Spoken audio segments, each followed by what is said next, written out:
Save our education. No to private education. Save universities. And caste discrimination. तोहरे Equality for all. Tustin. UGC के नए guidelines पर विवाद क्यों? University grants commission. विश्वविद्यालय अनुदान आयोग उच्च शिक्षा संस्थानों में समता के संवर्धन हेतु विनियम 2026 को 13 जनवरी को अधिसूचित किया गया। इसका उद्देश्य धर्म, जाति, लिंग, जन्म स्थान, नस्ल और दिव्यांगता के आधार पर होने वाले भेदभाव को समाप्त करना है। विशेष रूप से अनुसूचित जाति और अनुसूचित जनजाति के सदस्यों, सामाजिक और शैक्षणिक रूप से पिछड़े वर्गों, आर्थिक रूप से कमजोर वर्गों, दिव्यांग व्यक्तियों या इनमें से किसी के भी विरुद्ध भेदभाव को समाप्त करना और उच्च शिक्षा संस्थानों में हितधारकों के बीच पूर्ण समानता और समावेश को बढ़ावा देना है। इन नियमों को कैसे लागू किया जाएगा? इन विनियमों के उद्देश्यों को लागू करने के लिए प्रत्येक उच्च शिक्षा संस्थान में एक समान अवसर केंद्र, एक समानता समिति और एक इक्विटी स्क्वाड का गठन अनिवार्य किया गया है। समान अवसर केंद्र EOC। इस केंद्र में 5 संकाय सदस्य होंगे।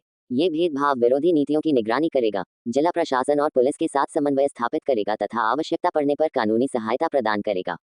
ये नियम 2019 में सुप्रीम कोर्ट में पायल ताडवी और रोहित वेमुला की माताओं द्वारा दायर एक याचिका के परिणामस्वरूप बने हैं, जिन्होंने क्रमशः 2019 और 2016 में कथित जाति आधारित भेदभाव के कारण आत्महत्या कर ली थी।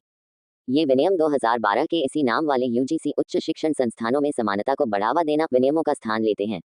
नए नियम सभी उच्च शिक्षा संस्थानों पर लागू होंगे और भेदभाव से संबंधित शिकायतों को दर्ज करने तथा उनके समाधान के लिए एक स्पष्ट संरचना और प्रक्रिया निर्धारित करते हैं। समानता समिति 10 सदस्य। इस समिति के अध्यक्ष संस्था प्रमुख होंगे। इसके 5 सदस्य अनिवार्य रूप से SC, ST, OBC, दिव्यांग और महिला वर्ग से होंगे। शिकायत मिलने पर 24 घंटे के भीतर बैठक होगी। 15 दिनों में रिपोर्ट दी जाएगी। 7 दिनों के भीतर कार्रवाई शुरू की जाएगी।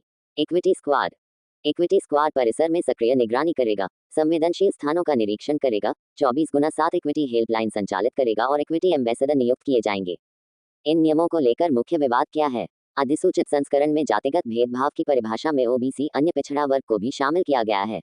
इसमें कहा गया है कि जाति आधारित भेदभाव का अर्थ SC, ST और OBC के सदस्यों के विरुद्ध केवल जाति या जनजाति के आधार पर किया गया भेदभाव है। नियमों में झूठी शिकायतों से संबंधित एक खंड को भी हटा दिया गया है, जो मसौदे में शामिल था। पहले मसौदे में भेदभाव की झूठी शिकायतों के मामले में जुर्माने या अनुशासनात्मक कार्यवाही का प्रावधान था। विरोध करने वाले समूहों का यह भी तर्क है कि जांच समिति में सामान्य वर्ग के प्रतिनिधित्व का कोई स्पष्ट उल्लेख नहीं किया गया है। उनका मानना है कि यदि इक्विटी समिति में सामान्य वर्ग का प्रतिनिधित्व नहीं होगा, तो जांच निष्पक्ष नहीं हो सकेगी।